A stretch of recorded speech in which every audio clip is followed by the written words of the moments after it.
Hello friends, this is Self-Critical Automaton and welcome back to Dark Souls. As you can see, we're still where we left off. I was intending to go run off to the next area while not recording, but then I remembered that these guys show up. Oh look, Petrus, you've got some friends. Are you having a party? Good for you. Your bowl cut needs to be shown off. It is a thing of great magnificence. Oh, hello. My guests have finally arrived. I will be departing with them shortly. So, Are you going out for a night on the town? I'm afraid I will be saying goodbye soon. It was a pleasure.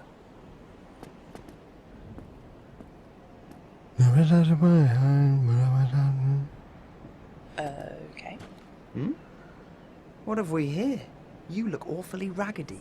Times are grim. The least you can do is look sharp. Don't you dare meet my lady like that. You might scare her off for good. Wow, okay.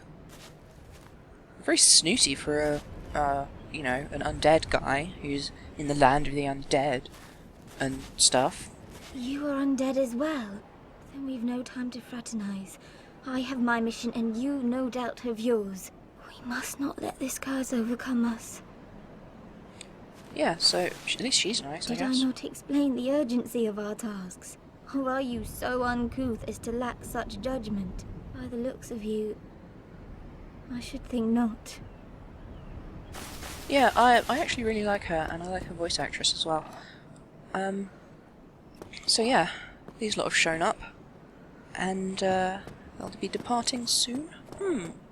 How curious. I'll have a lot to say about them later on.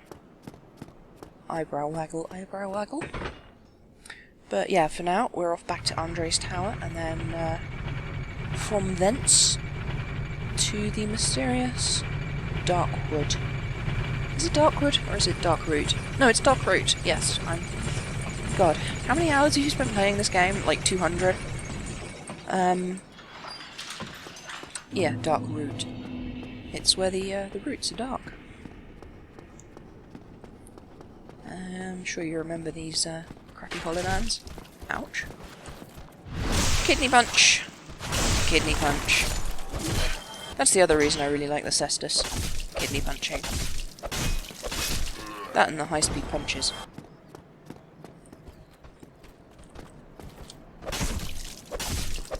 It's really nice to just, like, because the attacks are fairly powerful and do plenty of damage, you can... They don't do a massive damage, but you know what I mean. It lets you, you know, cancel other people's attacks while they're still in the swing-up animation. Always very useful. So comforting to hear that noise. The ring of hammer on anvil means that a friend is nearby. Just gonna rest here quickly. Can I level up? I cannot. That's okay. So, the thing about Andre is, you remember I was mentioning last episode about people finding other causes to keep their minds together? Boom, this is Andre's. And you remember how I was talking about that this clearly isn't a forge, there's no ventilation, there's no forge for one thing. This is a safe little corner he's found where he can sit up and do what matters to him. So yeah. Well, hello again. You seem to be doing all right. Need anything forged? Actually, yes. I'm not really sure, but I'm probably going to level up my battle axe because it's just really good. Oh, but maybe not. I don't know. It's really hard to choose. I'll be experimenting with the bandit's knife soonish, but not before where we're just going. So I'm going to level up the battle axe a little bit. Later on, Titanite shards will be, you know, we'll have more than we know what to do with, so we don't really need to worry about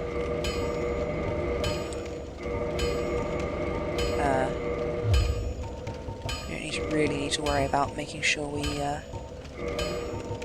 have enough, and we don't need to worry about wasting them on leveling up weapons that we then don't use very much, because 59 of these should be enough.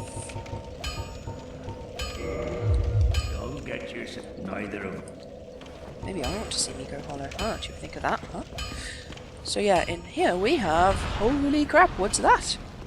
That, dear friends, is the Titanite demon. Or maybe a Titanite demon.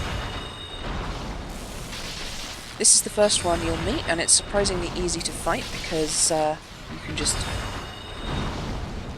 zap away at it and it won't be able to hit you.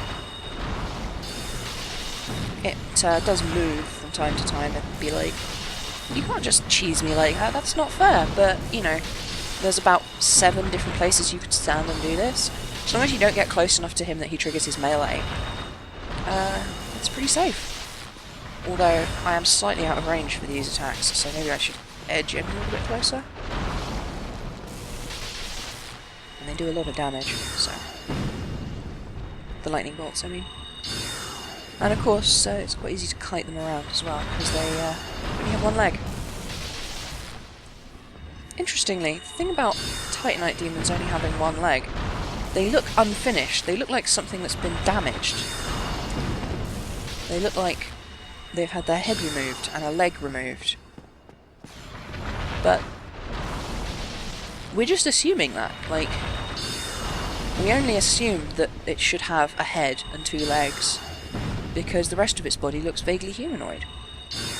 This is a very anthropocentric point of view. This is not a injured or disabled Titanite demon, this is just a Titanite demon. That's what they look like, that's how they are shaped. It's entirely natural for them to be that way. They emerged in this form from their... oh, don't just wave it around. From their original birthing thingy. On the Titanite slab that they sprang forth. And it's interesting. Titanite demons are the only demons that aren't technically demons. And what do I mean by that? Well, a while back I was talking about how in language, you know, words mean things. And demon can mean any number of things depending on where you are and what you're doing. So, you know, in one fantasy story it might mean one thing, in one religion demon might mean one thing, in another religion it might mean something entirely different, you know? Let's put that point in endurance. I generally focus on leveling up endurance for a while, just because I like having lots of stamina, and I like having lots of equipment mode. So, yeah, turns out I didn't need any arrows at all, that's convenient. Try right. So yeah, what a demon is within the context of this land and its mythology is a being sprung into existence from something called the Bed of Chaos. We'll learn more about the Bed of Chaos later on, but for now, that's what demon means. A demon is a something that has been birthed from the Bed of Chaos. Doesn't necessarily mean good or evil, just that's where it came from. That's what makes it a demon. Titanite demons are called demons, but they did not come from the Bed of Chaos. Don't you think that's interesting? I think that's interesting. I guess it's not that interesting. Yeah, so I just beat a tree to death. Now the main reason I came here is because these trees, they have a really high drop rate for purple moss clumps, blooming purple moss clumps, and red moss clumps. These heal poison, toxic, and bleeding, respectively. We are going to experience a lot of poisoning and some toxic when we go down into the depths. So it's always good to come here first. Also, the boss of this zone is pretty easy, so it's worth coming here for, you know, a little bit of leveling up. See? That's 2 killed and 2 moss clumps so far. So I usually come and do the whole Darkroot forest. No, the Darkroot. Is this just Darkroot? There's 3 bits of Darkroot and they're all called different things. Whoa! Okay. I tend to be a bit careful about fighting in close quarters because they have an unblockable grab attack that does a ton of damage. So, if there's one of them, it's fine. If there's multiple, then you've got to be a bit more careful. Yeah, see that? That's the unblockable grab attack. It's pretty easy to dodge, but not when there's two of them. Another purple moss clump, another purple moss clump.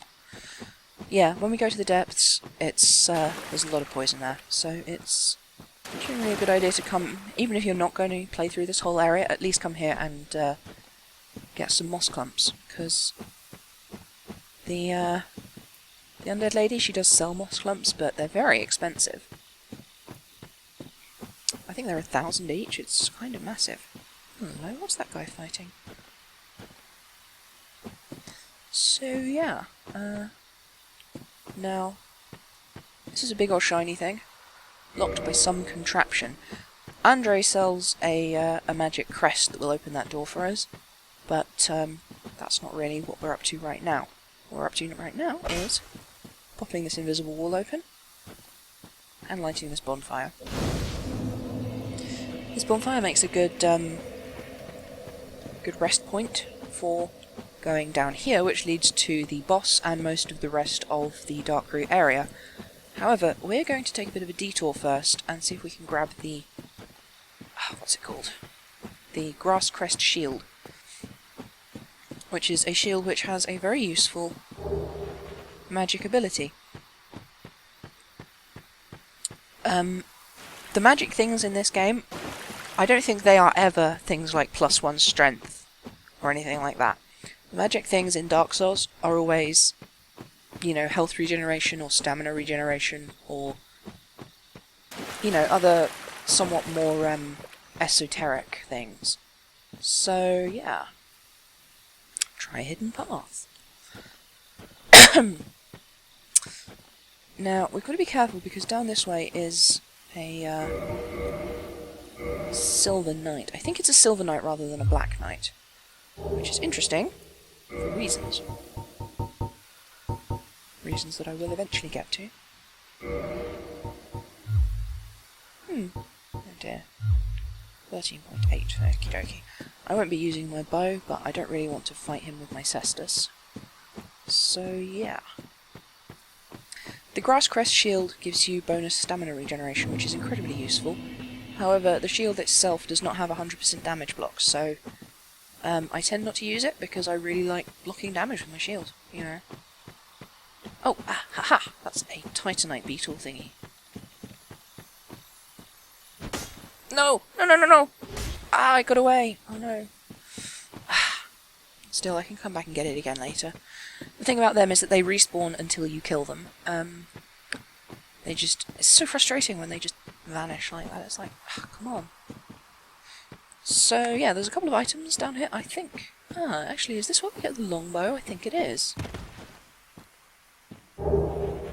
Leather armor, leather gloves, leather boots, longbow, and feather arrows. Fantastic.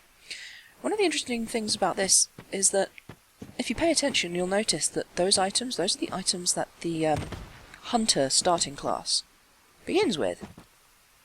And as you play through the game, eventually you find the corpse of every other starting hero that you could have played but didn't. Now, I'm not going to go over there just yet.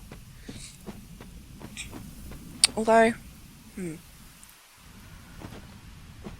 actually, fuck it, yeah, I'm not going to go fight the area boss just yet, so I'm going to run straight past here. Sorry, I'm not going to fight him in this episode. There's a load of crystal golems here, I'm not going to fight them either. And in the distance over there is an enormous boss, but it's an optional boss, so we'll come back to it later. Now the question is, do I have the key to this door? This is an important question, and I don't know the answer. It's locked. Ah, no! Well, that's a shame. In there is another optional boss, although he's not really a boss, he's you know, he's someone you can fight if you want to, and he drops good loot, but he's really tough. He's also not technically a boss. He's just a guy. So these are a bit difficult to fight at the moment, but later on we'll have an easy time. Ouch. They do have good drop rates for, I think, blue Titanite, but I think they only drop 200 souls, so... Wow, okay. Yeah, so I don't usually bother to fight them at the the moment. I'm only fighting this one because I accidentally aggroed it as I was running past. Come on, fall, you bastard.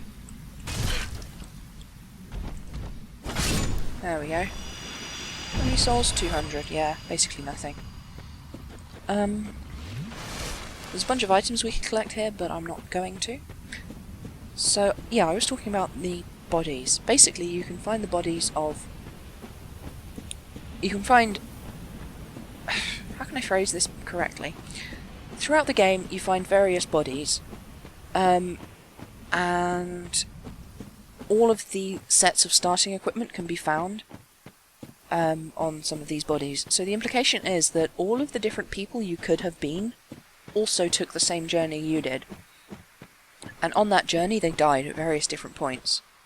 The hunter? The hunter died just up there. So, yeah. Sucks to be them, I guess.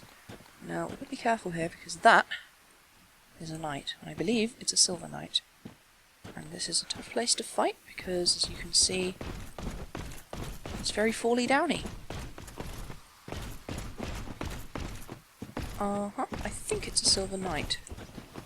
Yep, that's a silver knight. And this is the silver knight with the halberd. Yeah, so he'll probably kill me, and if he does, I won't bother to fight him again, because... Oh wow, that was a stroke of luck. Didn't do much damage, but still. If we get very lucky, he'll drop his halberd, which is, you know, full-on an endgame weapon. It's very good.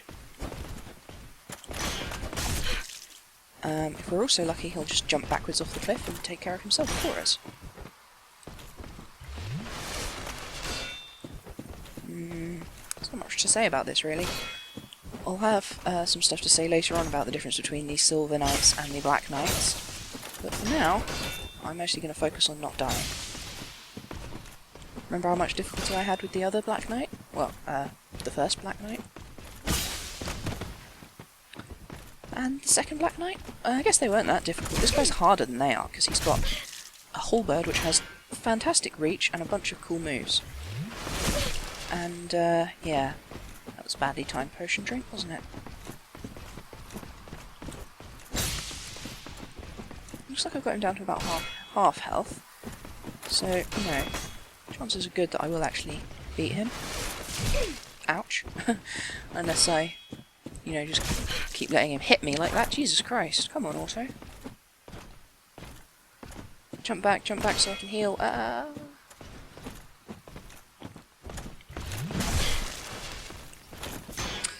See, normally I would have saved a lightning resin for this fight, but oh well.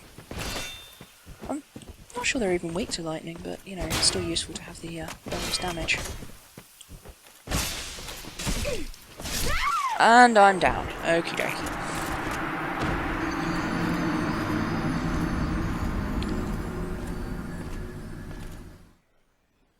So I'm not going to bother to fight him again just yet. I'll probably try and take him out after I've done the rest of this area. For now, though, I'm just going to run back up to that bonfire, rest there to set my respawn point there, and then continue on next episode through the Darkroot Basin. No, Darkroot Basin is where the crystal golems are. What is this? Is this Darkroot Forest? No, because Darkroot Forest is over the other side. This is Darkroot something. Anyway.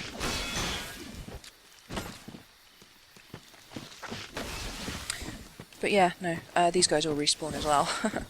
They obviously aren't undead, but I think since the undead come back when you rest at bonfires, I think it's just that there's a ton of these guys, you know, like... This is a forest, and it's full of angry bushes, like... Stands to reason if you kill a whole bunch more would move into the area, you know? They're angry bushes, what do you expect? I mean... Oh, it's Darkroot Garden, wow, okay. How many times have you played this, Auto? This is like your 10th playthrough of the game, at least. So yeah, Darkroot Garden. Full of angry plants. Oh yeah, who's a shrub now? Haha. it's blood red. The bleed build-up... Bleed build-up... Generally, it's not worth bothering about using a thing to heal it because, well, basically... you see that there? On the ground? That's another one that's about to pop out of the ground. So I'm going to try and lure this one back so I can take care of it first. What was I saying? Oh, yeah. Because as soon as bleed build-up fills, you take the bonus crit damage, it's not generally worth sparing the time in a fight to cure your bleed build-up, because it, you know, it fades away fairly quickly anyway. Let's see if I can lure him out of the ground. Nope. If you get the angle right, you can hit them. It's quite hard. At least with this weapon. If you've got a big sword, you can usually do it, because great swords, any two-handed sword really, will have a what's the word? Arc, an attack swing arc, big enough to, you know, kill these guys. Well, not kill them, but, you know, hit them easily on the ground. So, yeah. What was I talking about? I'm sure it was important, but I don't remember. There we are. Back to the rest stop. Incidentally, I like that the game lets you chop down little trees. I don't know why, it's just weirdly satisfying. So yeah, that's about it for today. I'll catch you guys next time. It's a pleasure. Bye.